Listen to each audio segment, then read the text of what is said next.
एकदम ओके. काचेची लायब्ररी आमच्या कॉलेजची.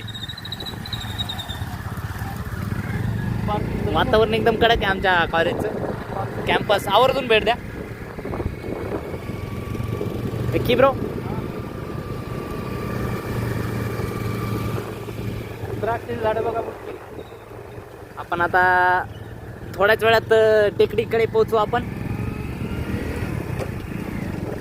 हे हेडक्वार्टर आहे, आडगाव पोलीस हेडक्वार्टर. कसं आहे बघा.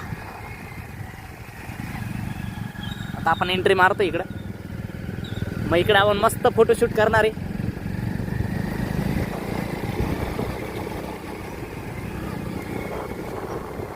वातावरण बघा, काय वातावरण. कुत्रे मागं बी लागते कधी कधी. मौका मिलेगा तो मागं लागेगा. आ रहा था उसका लग रहा मेरे को मागच लागने का, लेकिन गरीब लग रहा. कसं वातावरण आहे टेकडीवरती. एकदम झाडं एकदम झाडं.